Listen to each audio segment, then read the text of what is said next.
No? Love podcasts, hate nonsense. It's the PoliticsJOE podcast. And again.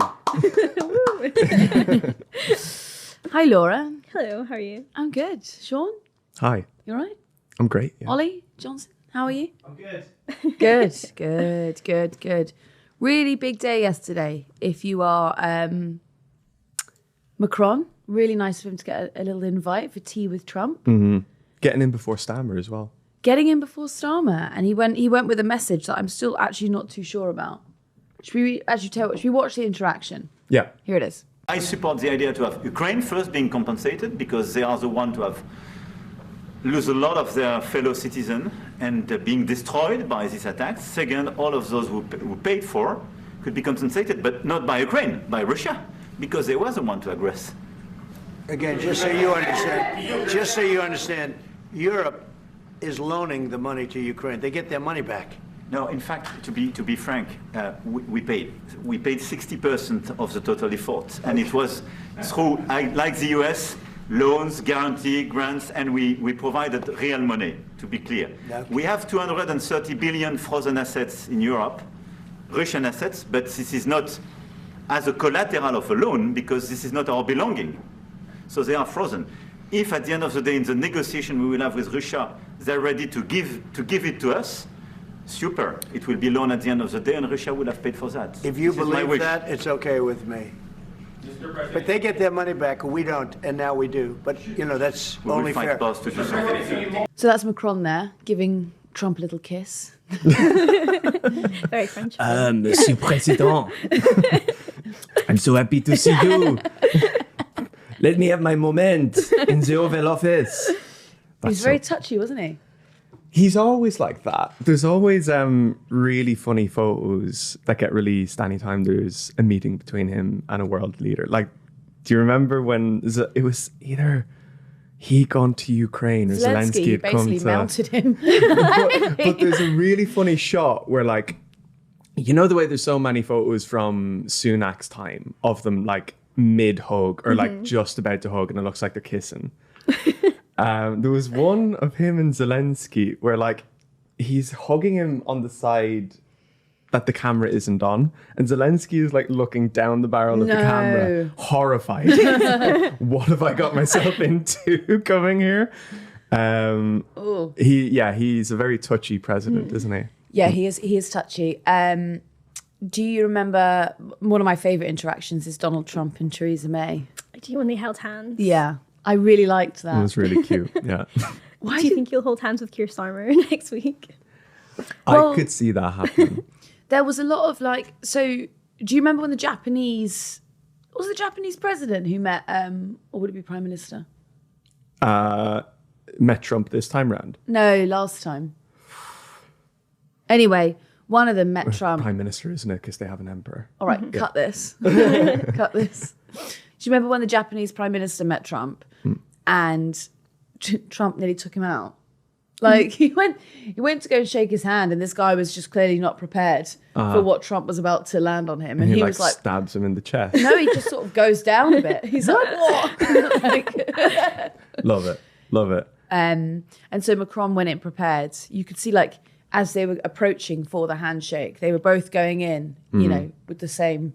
There's a real, like, machoism about how Trump and Macron shake hands with who's going to let go first and, like, pulling each other into one another. And it's like these were our world leaders and they're fighting about a handshake. Don't let go. It is a really funny part of diplomacy, isn't it? The whole psychology of the handshake and the photo op thing. Like, there was when Obama met Putin at, like, a G7 summit or something just after Crimea. It's like, you know, the way the rule of thumb is, like, whoever has their hand on top is in charge. Oh, really? Is it? And then whoever puts their hand then on top of the handshake is then further in charge. And the both of them are doing it. No. So it looks like it's just like this kind of thing going on. No, really? Yeah. I didn't even know that. Yeah, you'll see it all the time in, like, handshakes between two presidents or two prime ministers. Or Is it a heads of male state. thing, do you think? Probably, yeah.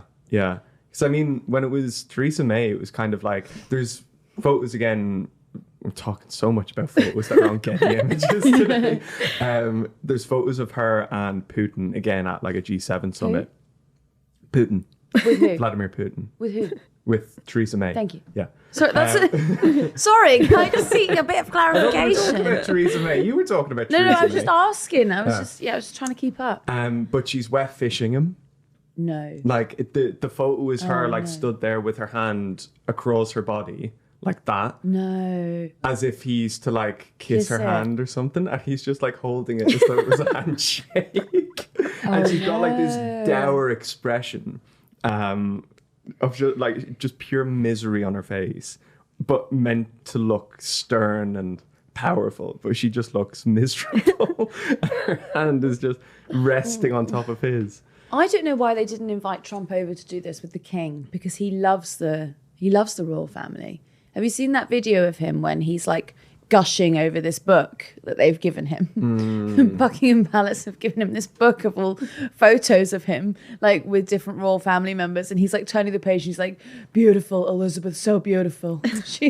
Doesn't she look wonderful?" I saw someone mention that it was going to be used as almost like a bargaining tool. Like you can meet the king if you give Ukraine some military aid. Like that will be their That's tactic. insane, isn't it? All of the commentary yesterday was basically like Macron is looking after a child and sort of walking him through, and everyone's sort of acquiescing and kind of like kissing the ring. It's sort of crazy. Definitely. I think at the end of the day, Macron out of Europe is probably the elder statesman, right? He's been in charge for a very long time of France, not of Europe. But ultimately doesn't really have much sway when it comes to what happens in Ukraine, especially from the American side, right? So like he can go over and give his kind of, you could see it when they sat down for the press conference in the Oval Office, that like he was primed and ready to go for like, I'm going to call him out today and I'm going to embarrass him in front of it. Like, I don't know Trump, but I know him from the media well enough that he's not going to like that. Yeah. That's not going to endear you to him, you know? And so I wonder if it's like a good cop, bad cop with him and Stammer. The Stammer's just going to go over now and nod and smile and take everything that Trump is going to give him. I mean, yesterday as well, we saw the US vote with Moscow on a resolution at the UN for a swift end to Ukraine and reject Ukraine's resolution, which called Russia the aggressor. So I doubt that's the sort of thing that Macron was hoping to happen after his meeting with Trump. Yeah. It's also not how I imagine Starmer would have wanted Macron to appear yesterday. Do you think it's terrible that we've got a meeting after France? We did get a phone call the other day, though, didn't we? Mm-hmm. Did you see at the table? Who was he with? He was like the US envoy or something. Yeah. And he clearly passed the phone to Keir. And Keir was on the phone on the other side of the table like, "Hello, how are you?" Putting you on your phone, on the phone to your grandmother or something. Like, Yeah, I'm with him now. Yeah. It also just makes like the US-UK special relationship seem even more absurd. It feels like almost the US is the UK's toxic boyfriend that's telling them constantly you're special, but actually is telling 50 other countries at the same time that they're special too. Yeah. And it's very much, I feel like that. Did any of you catch that very bizarre thing that Bridget Phillipson said? It's not bizarre, actually. Sorry, just a very different line to what Labour were peddling on the Sunday show with Laura Kuenssberg. She said that we should be picking up the phone to Putin. No one else has said that. I don't know why it wasn't picked up on by the papers yesterday morning. yeah. Do you think that's a cock up, or do you think that she actually meant it? That can't be. I didn't see anything about that. If it isn't a cock up, it feels like it's like 3 years too late, right? Because like talking about Macron, he was that guy at the beginning of the war. Nothing really happened. And so here we are now 3 years later with America siding with Russia at the UN. It's not really a time to be turning around and saying, actually, I've got the greatest take in the world. Listen to me here for a second. I'm going to deviate from everything the West has had for the last 5 years. Yeah. On this, or the last, 11 years if you're counting since Crimea, right? I don't know, why wasn't it picked up? I feel like that's a huge gaffe by a minister. Do you think? To say do you think that would be a gaffe? It seems a bit strange for her to say that the day before new sanctions were announced by the government on Russians that have assets in the UK. Yeah. That's what I thought. Mm-hmm. Because didn't all of that come in yesterday? Mm-hmm. Yeah. Should we play the clip? Yeah. It's here. Was Donald Trump right or wrong to pick up the phone to Vladimir Putin? It will require a negotiation with the Russians through part of this settlement. So I do think that is the right approach. President Trump has brought the Russians to the table.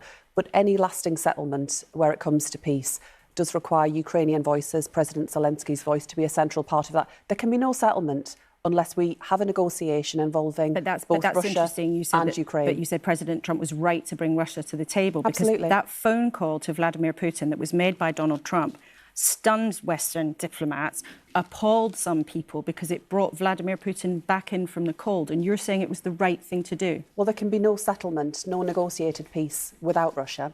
We are, however, also clear in the risk that Russia and President Putin poses to our interests. That, of course, applies in terms of the continent of Europe and our freedom and democracy. But we've also seen what can happen here. So there are national security implications, the poisonings that took place, the ongoing aggression that we face around our shores from Russia. And this government and the previous government, it was clear about the threats from Russia, but it's interesting that you are welcoming for the fact that without consultation with allies, Donald Trump picked up the phone to Vladimir Putin, bringing him in from the cold when he'd been excluded and shunned by much of the international community. A negotiated peace settlement will have to involve both Russia and Ukraine, and we want to support that process. What we're also determined to do is put Ukraine in the strongest possible position as we enter those negotiations. And as your piece just demonstrated there, every day Ukraine continues to face the aggression as part of that illegal war that Russia launched against them. And Ukrainians are fighting and dying every day on the front line. So it's never been more urgent that we continue to bolster Ukraine, going into what I hope can be an enduring settlement through that negotiation. But there's a long way to go. And See, I wasn't lying. She did say it. I had to rewind it like 4 times to check. And then I thought that maybe, because Bridget Phillipson is obviously Education Secretary, so it's not her brief to be across defence. This is the other thing that blows my mind about putting ministers out on the broadcast round. I do not understand this sort of like, oh, we've got one thing to, we'd like to announce something today to do with education, so we're just going to send her out. Or the day before we announce all these new sanctions, the 2 days before Macron goes over to visit Trump, it just doesn't make sense to me. Why is David Lammy not up there? What? It doesn't make sense. Yeah. Why are you expecting the Education Secretary to be like, well, we are going to be very firm with Russia? Babe, you're not going to be in the room. Babe, you're not going to be anywhere near there. And Vladimir, this is our Education Secretary.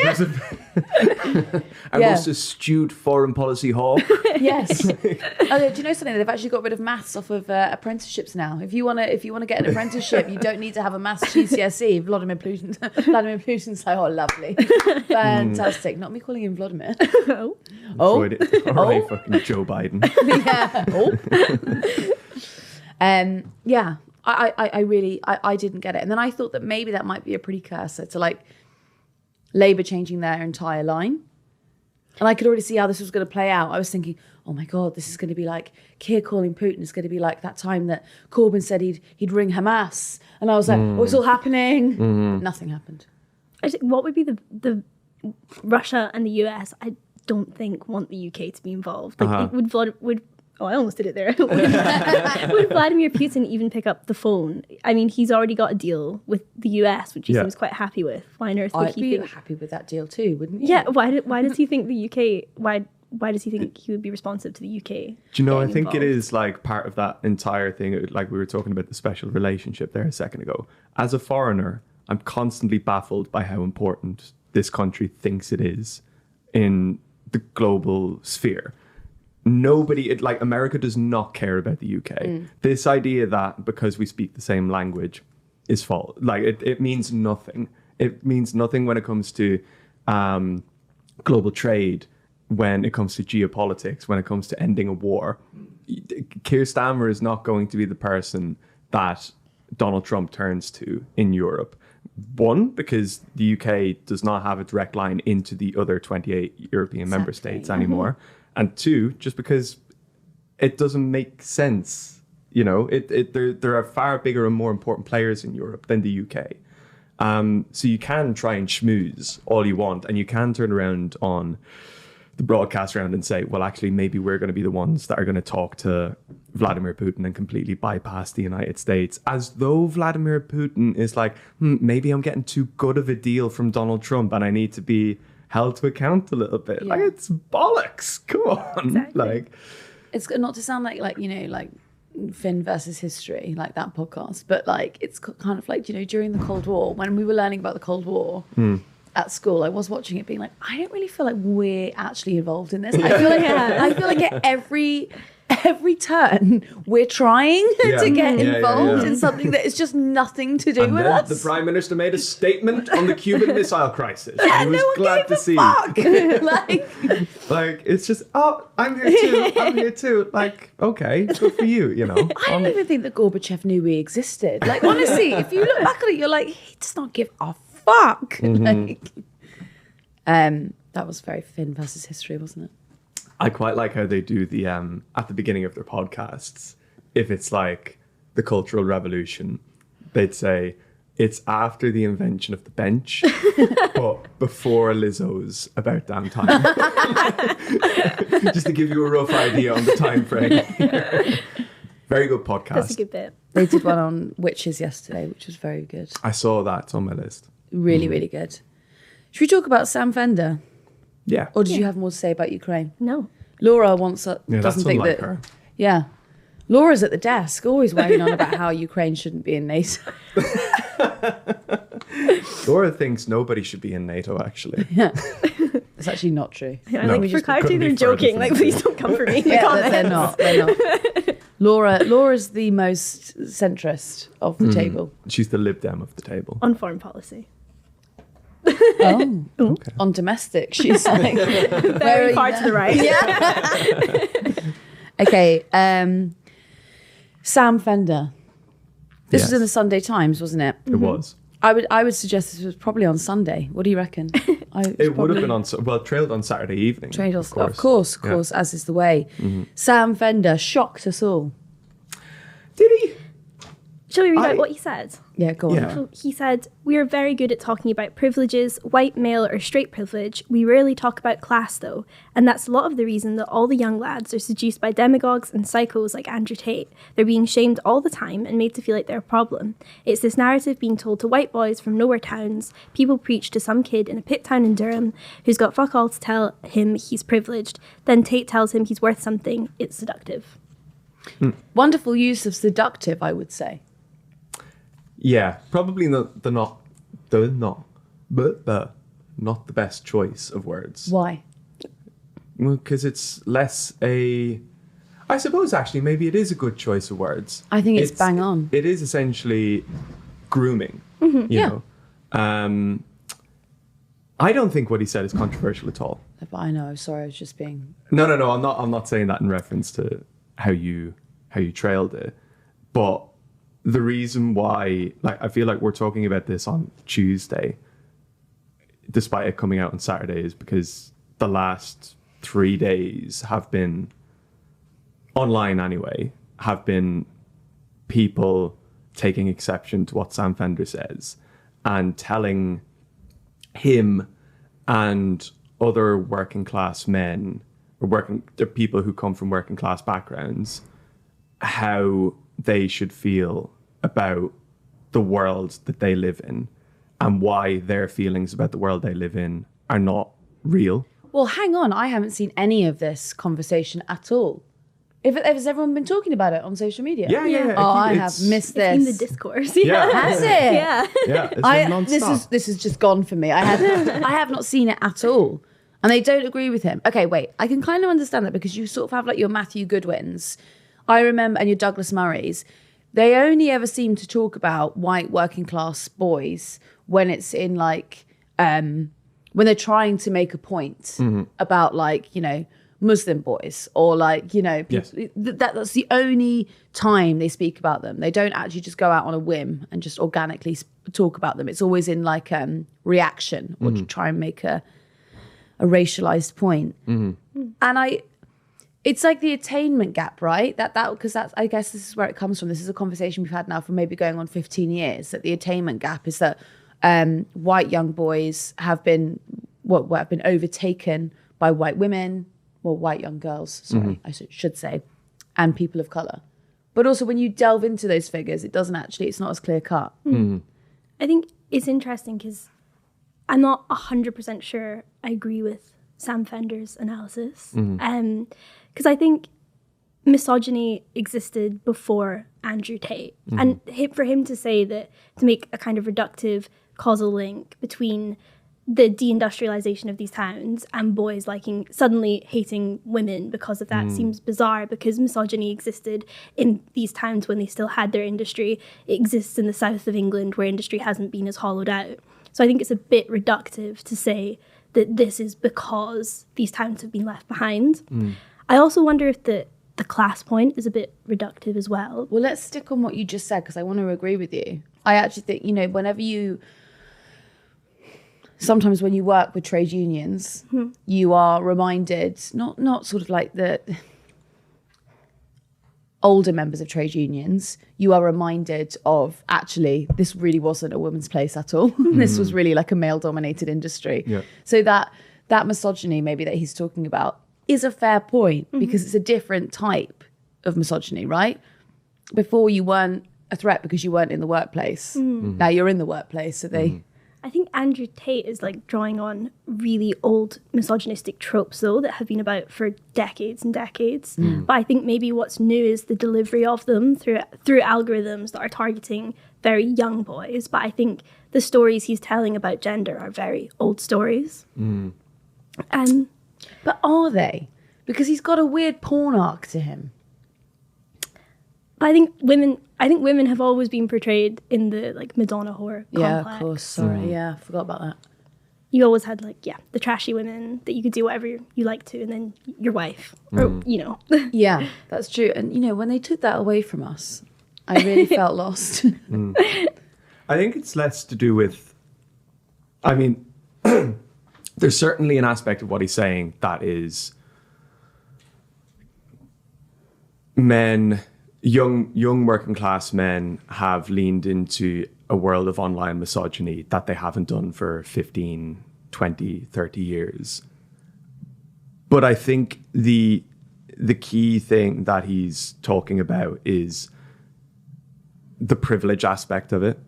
The idea that, and it's not necessarily to do with men versus women. And to your point earlier on of people like the right-wingers of the world, be they Matthew Goodwin or somebody else, talking about white working class men only within a context of other demographics of people from different races and ethnicities.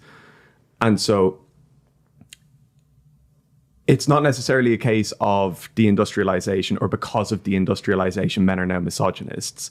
It's because there are no material there are no real tangible ways for white working class men to feel like they are being hard done by and only being recognized for that lack of privilege by the right.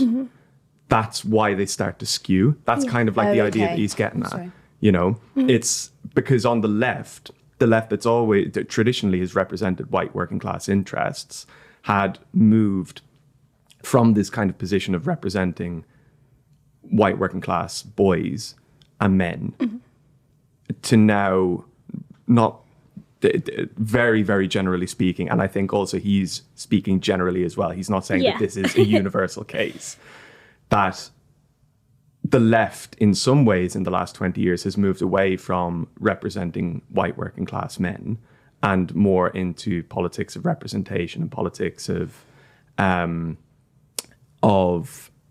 of what people would call woke politics, right?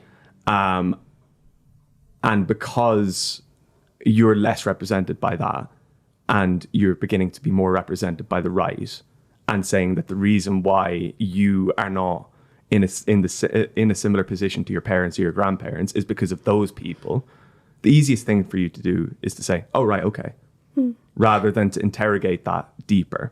I think the irony is that for all the parties like Reform bang on about DEI and identity politics and how, affirmative action is privileging certain identity groups over others, the way they construct this image of the white working class, that's identity politics in its purest form. Yeah. Like they're constructing an identity group and then they're participating in what is grievance politics. Like they're not actually offering solutions or policy. They're offering blame and also a weird form of entertainment, which I actually think the guys that termed the phrase grievance politics are Matthew Flinders and Marcus Hunter-Leitner, and they did it in 2022, and they were reflecting on the Trump presidency. But the way that they are tracking this shift between party politics and democracy and the slide towards grievance politics is really interesting. And one of the other kind of tenets of grievance politics, aside from the attribution of blame, is the idea of people start to believe in individual celebrity politicians over kind of parties. They no longer identify with a party, they identify with these individual politicians. And one of the consequences of that is politics as normal begins to seem really boring. And I saw Elon Musk tweet literally the other day that one thing you can guarantee about the Trump presidency is you'll never be bored. And I was like, well, this is just, you're proving that this is grievance politics in its purest form. And I feel like in the UK, we're just sliding more and more and more towards that as well. But while that's the case, it's also the case that the traditional parties that represent those groups do not represent them anymore. And continuing on with politics as boring, or mainstream politics as boring, it serves one purpose of being like, these guys are populists, these guys are not going to do the job that we're going to do.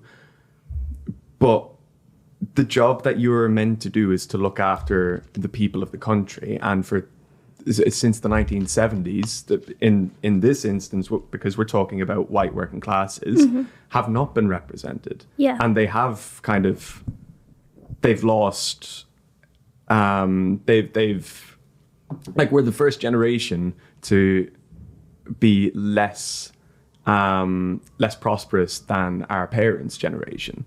So things like this don't happen, and then you just say, well, the other guys are just playing to your grievances, I'm not saying that what you were saying is illegitimate or anything. Obviously it's true that these people are just playing on the emotions of people who do not have what they once had. Yeah. But there is a real reason behind why people lean to that, Of course. And I think the main problem with grievance politics is that it isn't actually offering a solution. Yeah. It's only offering blame attribution. And I think something that's interesting about the class aspect of it is we had Paul Collier, the economist, in to speak, and he was speaking about life chances and how actually in the UK, regional disparity, where you're born in the UK, affects your life chances way more than your race or class. And one of the statistics he gives for that is the percentage of white British students on free school meals that go to university is only 16%. But the percentage of black British free school meal students that go to university is 60%, so it's 3 times as many. But he says that this is actually because 60% of black British free school meal students live in London, and only 10% of white British students live in London. I was going to say it will be regional. That's just glaringly obvious. London, but then even London schools, you can find yourself in a really crappy catchment and end up at a shitty school. But then if you're in somewhere if you're over west and you end up at Holland Park, that is pretty much a private school. Yeah, which is a sort of If you're in an area, if you're in a city, especially London, where you're living or you're going to school with extraordinarily wealthy people, but you might be impoverished, your life chances are different. You're meeting different people. You're around a different way of thinking. there is just more cash in the school's coffers. It's, yeah, I get that. I don't know if I agree with you about reform.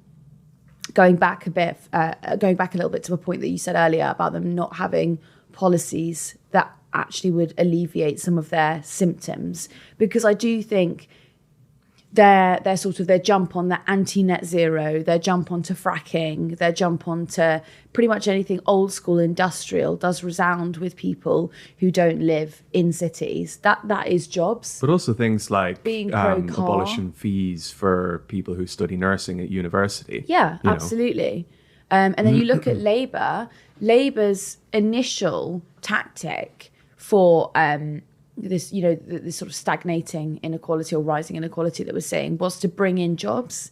Ed Miliband's proposal for a green revolution was not really rooted in climate change. I mean, you could make an argument that it is, because obviously Ed Miliband has always been interested in green energy and in the climate crisis. But it wasn't rooted in that. The spend that they had planned out for it was to get people working again. And it was to get people working in areas that weren't down south. It was going to be based up north, and a lot of it in Scotland actually as well. That's why it was ludicrous to me why they ever cancelled that £28 billion investment that they promised of green energy. They should have just said, we're working. And that goes in tandem with what was announced this morning about Ofgem raising the threshold again for how much your energy bills are going to be every year.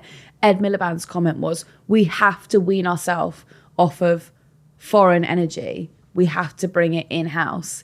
If they could cut that line through, they would beat reform. If Labour could cut through that this policy on the green industrial revolution is not about the climate crisis, if they could cut through that this is about jobs and this is about fuel security, they would have a chance at obliterating reform out of many of these seats at the next election. But at this moment in time, when they're still hyper focusing on sort of like morality politics rather than, core hard, I'm Donald Trump and I'm going to fix the economy style politics, this is why reform are winning. And this is why these silly statements from Sam Fender come up. I agree with you and your point about how if Labour changed the material circumstances, they would really inhibit reform's momentum. But I don't think Labour changing the material circumstances would get rid of the Andrew Tate style misogyny that's on the rise, because actually that isn't limited to a class group. Like, to say this is only participated in by white working class men just is not true.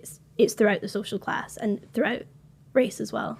No, I would agree. Yeah. But I definitely do think, I think he's right to say that you do turn to alternate, actors, because what he's bad saying is actors that you're not privileged, it's being told that you are privileged when you don't feel as though you are.